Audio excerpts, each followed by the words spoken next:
Hey guys, welcome back to my channel. So it's been so long and I feel really weird being in front of the camera again. It's taken me a little while to get used to it. But I'm now officially Mrs. Gill and I'm married. Still got my children on. So yeah, I'm so excited to be filming again. I know a lot of you have been waiting for me to film some more content for my YouTube channel, so I'm back officially and I will be uploading a lot more regularly than I have been because I haven't filmed a sit down video in so long.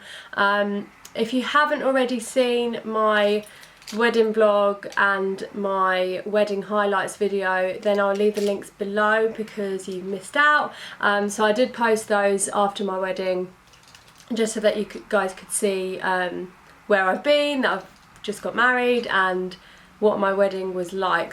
So I just want to thank you guys for being so patient with me. I'm sure you all understand after getting married it can be really hectic, and it still is, but I'm trying to find some time each week to just sit down and film or vlog and take you guys along with me and just keep you up to date with what I'm up to in my free time.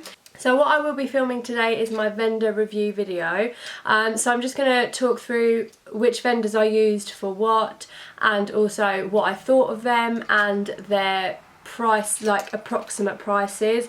I won't be able to tell you exact prices because I don't have them in front of me or I don't remember them off the top of my head. But I will give you a rough idea so that it will help those of you who are planning a wedding at the moment. Just to give you a bit of an idea of how much things cost and what to expect. So, to begin with, I've just made a little list on my phone, so I'm going to go through the list. So I'm going to look down and go through each vendor. So, the first vendor, this is in no particular order, it's just how I've jotted it down on my phone. So, the first vendor that I'm going to talk to you about is the amazing lady who did my hair and makeup, and I had her for my juggle party, my wedding day and my reception day.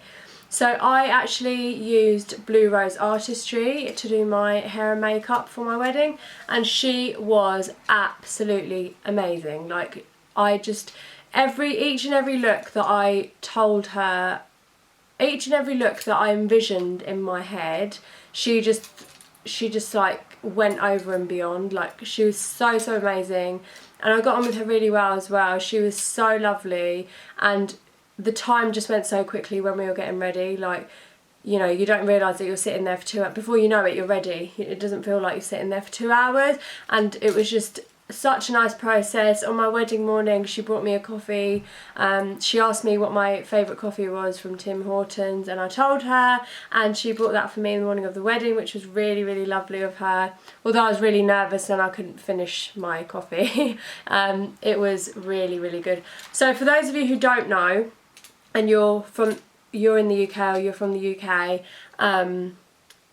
I actually got married in Canada, so this vendor review and all my vendors are in Canada, apart from the lady who made my wedding outfits.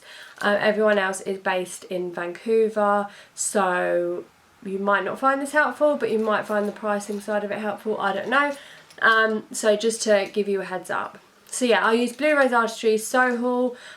So she is the owner and the main makeup artist in the company, and then she also brings her assistants along with her. So I think she only does bridal bookings, I believe, but I'm not 100% sure. You can find her. So what I'll do is I'll leave a link to everyone's Instagrams down below in the description box as well, so you all can find their work and see what they do and get in touch with them if you want to. So yeah, her work is just out of this world.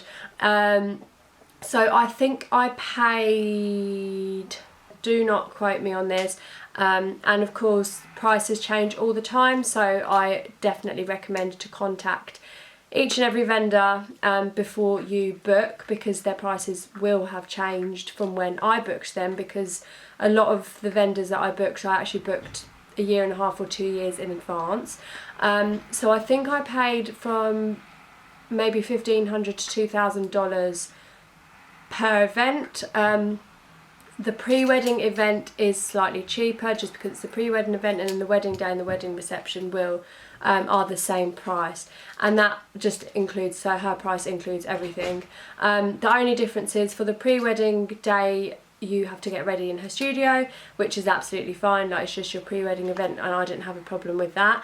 And then for the wedding day and the reception day, she comes to you, which is perfect. So wherever you are, you just give her the address and she's always on time. Didn't have any problems with her at all, and she stuck around for the photos on the wedding morning to make sure my journey was set, and you know, just to make sure that I was comfortable and everything was okay before she left. So she actually just left before we left to go to the Gurdwara, which was perfect. So yeah, I can't fault her work. It was so amazing. If you guys want to see what my makeup looks were like, then follow me on Instagram at Just Jeeves, and you'll be able to see all my wedding looks and my makeup, hair and makeup by Blue Rose Artistry. So moving on to my wedding outfits, so I'll go through the whole wedding week and each event. So on the Wednesday, was it Wednesday? On Wednesday it was my first manya and my mendi, and for the manya obviously you just wear an old suit, which is fine, and then for the mendi I wore a yellow suit. Also, like I said, you can go on my Instagram and you can see all my outfits that I wore on there. So my yellow, it was just a plain, completely plain yellow suit, and that was from India. So I got that made from my tailor. I can also link his Instagram down below as well. He's very, very, very good, and even if you send the measurements to him on WhatsApp, he really is precise with his measurements, and they always turn out fine. Like, he made all my bridesmaid suits, and all their suits fitted perfectly, and he didn't measure them in person. It was just all measurements that we had done in England and we sent over WhatsApp to him, and the suits were shipped to us from India, and the bridesmaid suits all fitted perfectly on each and every one of my bridesmaids, and they're all different sizes and heights, and they were all fine. So highly recommend him. But yeah, so my wedding outfits, that he made my yellow suit for the Mendi day. For the Thursday was my juggle party, and my juggle party outfit was a ready-made one, and that was from a shop in Fagwara in India. Friday was just at home, so I was just wearing an old suit again, and it was my Jura night and my second manya, and that was just an old suit that I've had for years, so I don't even know where that's from. Saturday was the wedding day, so my wedding day lehenga and my reception dress were both from the same vendor, and I got this from Southall Broadway in London, and the shop that I got it from is called Sequins. So downstairs you'll see Banwaite Bros, and it's owned by the same couple, so the husband works downstairs in Banwaite Bros, and then upstairs is Sequins, and that's like the bridal shop. They also do like party wear and stuff, but it's mainly bridal. And she also did my engagement outfit, so this is a massive reason why I went back to her for my wedding outfits, because I just 100% trust her.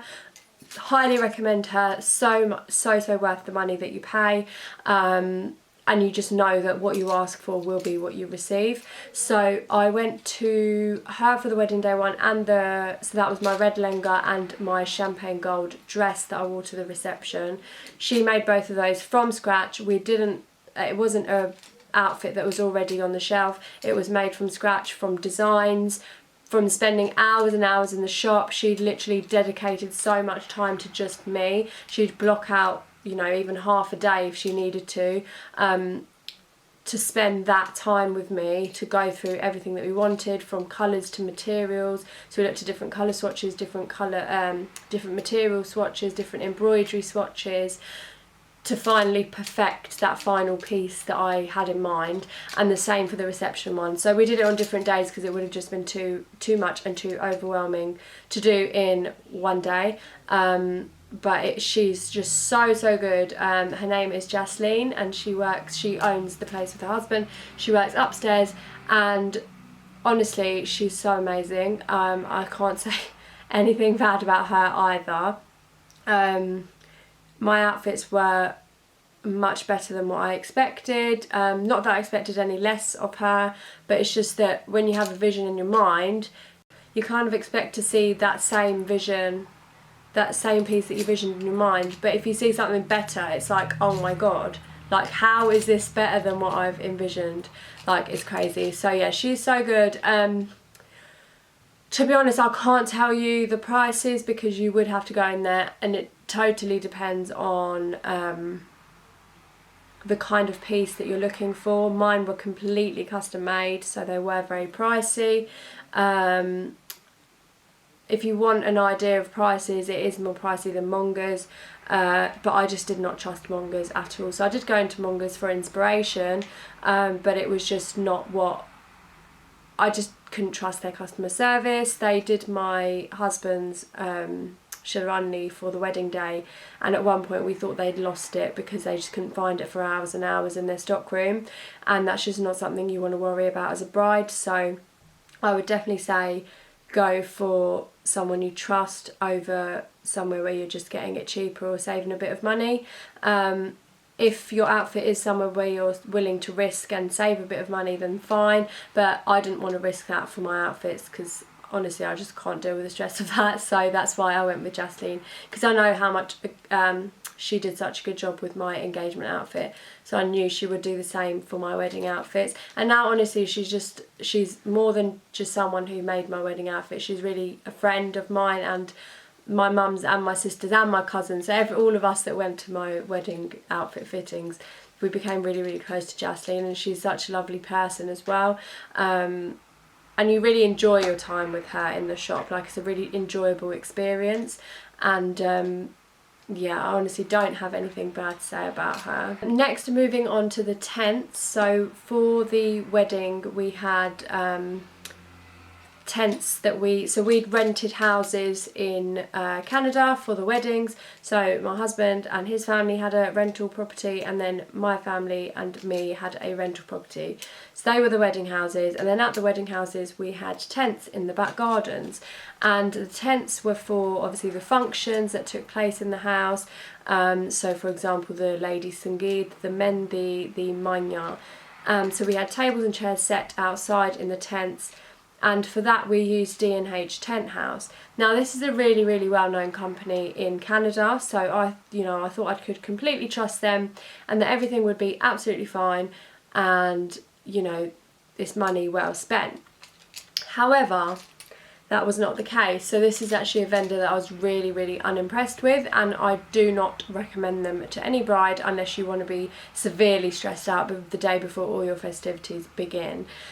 So I had arranged for them to set up the tents on Tuesday, which was the day before my first wedding event, which was on the Wednesday, and that was my Mendi and first Manya.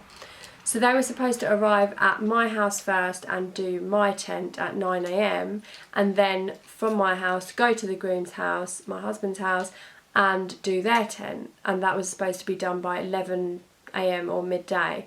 They were supposed to be at his house by 11 AM or midday. So we had these times on our schedule, and we arranged everything that day around these times. So I went to get my nails done. I was waiting around at the house in the morning for the tent people to arrive. No one arrived for hours and hours, trying to get hold of the owner of the D&H Tent House. I think his name is Bali, but I'm not sure. Can't remember now. And he was an absolute nightmare to get hold of. I couldn't get hold of him for hours. I honestly thought he wasn't going to turn up. So at this point we've only paid him the deposit, and they said once the tent has been put up you can pay the remaining balance, which is fine, and most vendors did say that, or they said you have to pay like the day before or the week before. So we'd agreed to make the payment on the day once the tents had been put up. So I'm trying to call and call and call. I've got my nail appointment at, I think it was 10 AM, so I waited for the first hour at home. No one turned up. So then I thought, well, I can't sit around here all day because I have things to do. Like, it's the day before all the wedding festivities are beginning. I have things to do. I have to get my nails done. I can't actually remember what else I had to do that day, but there was actually quite a lot to do. Now it's just completely gone out of my mind, but I had a lot of running around to do that day. As you can imagine, the day before everything's about to start, there's so much still to do. and we'd only moved into this rented property on the Monday, so this was the following day. And I think it was about maybe 3 hours later, or maybe 2 hours later, it was about 11 AM, the decorators had turned up as expected. So for the decorators I use Charming Affairs Decor, and their workers had turned up on time, but obviously the tent wasn't up, so they could only decorate the house and not the tent because it wasn't up. So poor workers from Charming Affairs had to do what they could to the house and then go back and then come back later to do the tent. I think they came back the following day in the end. So it not only inconvenienced me, but also inconvenienced other vendors, you know, for them not turning up. So anyway, after calling and calling, we finally got through, and he said, we're just running late from our other job, on our way now, we'll be there in half an hour. So I was like, okay, no worries. You know, you could have picked up your phone or sent a message earlier to say that you were running late, so I knew that I could, you know, get on with other things that I needed to do. And he did apologise, and you know, he said he'll be there shortly. So waited half an hour, waited probably like another 2 hours, and he still was nowhere to be seen. And then I really, you know, was starting to get concerned, and I thought, oh, he's not going to turn up, we're basically not going to have a tent. I'm going to have to just, you know, speak to somebody else. I think they must have turned up at about 3 PM, and they'd gone to, I think they went to my husband's house first, did the tent there, but they weren't really happy with the way they did their tent, and they came to ours. We weren't happy with the way they did our tent, and it wasn't even the owner that came, it was his workers, and they knew nothing about the delay, the massive delay, 6-hour delay that we had, or however ridiculous it was. So as you can imagine, I am going absolutely mental at everyone and everything because I was so stressed, and I think that's the one thing that caused me the most stress the week of my wedding, was that tent guy, because he delayed everything that day, and what made it worse, it was the day before everything was about to start. So I was not impressed at all. So anyway, I couldn't deal with the stress anymore, so I passed it on to my sister-in-law to deal with, and she basically told him that we're not paying you because you haven't done what you agreed to do. Moving on to Charming Affairs, so I did mention them briefly already. So they were prompt and always on time. They decorated my juggle hall, my house, my husband's wedding house, and our reception. So they did a really good job. The juggle hall looked brilliant, everyone really liked it. The house looked brilliant, I really, really liked the decor at my house, and also at my husband's house was really nice as well. The reception, however, I do have, and I don't know if it's me just being really, really picky, and if you guys would do the same, then let me know in the comments below. But when I was at my reception, I was I was getting changed, and I was upstairs, and from the upstairs where you're getting changed, you can see through the windows down into the hall where your reception's going to be, and this is that Aria banquet hall, that's where we had our reception in Surrey, and you can kind of see down, and I was not impressed by the way they'd decorated our reception hall. I mean, most of it looked how I wanted it, and it was kind of how I'd explained I wanted it, but I said I wanted floral and candles everywhere, and obviously if you want candles everywhere, you want them to be lit. None of the candles were lit, and I was absolutely fuming. What is the point of having real candles in a venue if you're not even going to light them? As a decorator, is that not part of your job to light the candles before you leave? I'd also asked for draping on the chairs that we had, and they'd only draped when I was sitting in this, I noticed this when I was actually sitting on the head table, like in my reception. I was just looking at everything, and I noticed that they'd only put draping on like 2 tables. And it's like, when I ask for something, when a customer says they want something, surely that's what you do, and that's what you've quoted us for. So I just realised I haven't actually been saying prices for anything. So I think D&H Tent House, we only ended up paying them like $200 or $300 per house, because we weren't going to pay them any more than that. For the Charming Affairs, we paid $10,000, and that included everything. So everything that I've just, sorry, something weird just came up on my camera. Everything that I just told you they decorated for us, that was for the full quote of £10,000. Sorry, not £10,000, $10,000. And so yeah, I wasn't very happy about the candles not being lit. So then kindly the guy at Aria, I think he's the owner, he's called Ravi, at Aria, he was actually trying to get his staff to light the candles because they knew that I was unhappy. So then I passed the message on and they were trying to light the candles, but the candles that they put were impossible to light because the wicks were kind of stuck in the candle and you couldn't get them out to light properly. And Ravi kindly came upstairs and told me, you know, it's the candles that they've put, our staff are trying to light, it's just the candles, they're not good and you need to speak to your decorator about this and complain about it later on. And I, you know, at that point there's nothing you can do. If they can't physically light the candles, they can't light the candles.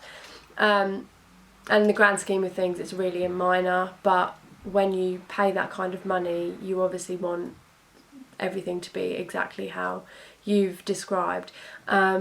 I think the rest of the decor was pretty good. I was just really let down by the candles because the candles were a massive thing to me. Like, that's what makes a sort of ambience and the, you know, the atmosphere in the venue. The cake, if you haven't seen my wedding cake and the whole setup of the wedding cake, then head over to my Instagram page and have a look. That was one thing that I was really, really impressed with, and that was sort of created by Charming Affairs Decor and with my cake lady, and she is Nita, I think, from Neat's Treats. So they created that together. So she obviously baked the cake and then Charming Affairs did the whole cage thing. So it was a hanging cake inside a bird cage, and then it had 2 lovebirds inside of the cake. So the cake had a cutout and then there was 2 lovebirds inside of the cake. So that was really, really amazing, and everyone was really impressed by that, and I was really impressed by that. So I didn't think that would be possible because I did want the hanging cake in the cage for ages and ages, and we weren't sure if that would be possible after discussing it with the decorators. But luckily they pulled it off and it looked amazing, so I will give them credit for that. And generally they were very, very good and they were very prompt. It's literally just a few minor details which I think as a decorator you should be able to perfect, because that is part of your job, but hey ho, it's done now.